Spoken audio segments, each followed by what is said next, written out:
Hi friends, मी RV. आज मला ऑफिसला जायचं होतं, त्यामुळे मी पिकअप पॉइंटवर उभा होतो कॅबची वाट बघत. तर कॅब आलेली आहे, कॅबमध्ये बसलो. तर माझा पिकअप मोशी विमानजवळ असतो. त्यानंतर आमचा रूट असतो की चिखली, त्यानंतर कुदळवाडी, टाटा मटेरियल गेट, तिथून केएसबी चौक.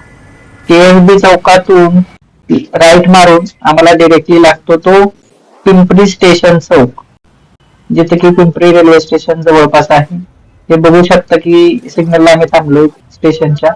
तिथून पुढे गेल्यानंतर आम्हाला एल्प्रो मॉल वरून डिरेक्टली जावं लागतं आदित्य बिर्ला हॉस्पिटल रोडला. आदित्य बिर्ला हॉस्पिटल पासून आम्ही डिरेक्टली जातो. हे तुम्ही बघू शकता की वाकड नंतर भूमकर चौक. भूमकर चौकातून डिरेक्टली आम्हाला एम्स्टरडॅम म्हणजे पद्मभूषण चौक आणि बऱ्याच कंपन्या आहेत मोठ्या मोठ्या, विप्रो सारख्या, इन्फोसिस, नंतर टाटा. बसच्या पाठीमागे चालायचं म्हणजे रिस्की काम आहे, कारण की इथं पूर्णपणे मेट्रोचं काम चालू आहे. हे तुम्ही बघू शकता क्वाड्रंट आयटी पार्क. त्यानंतर आमचा हा जवळजवळ ऑफिसच्या रोडला आहोत आम्ही. ते राईट साईडला आमचं ऑफिस दिसत आहे, एक्झावेअर. तिथं कॅब पण लागलेले आहेत बघा तुम्ही. त्यानंतर पोहोचलो ऑफिसमध्ये आणि आम्ही डिरेक्टली आतमध्ये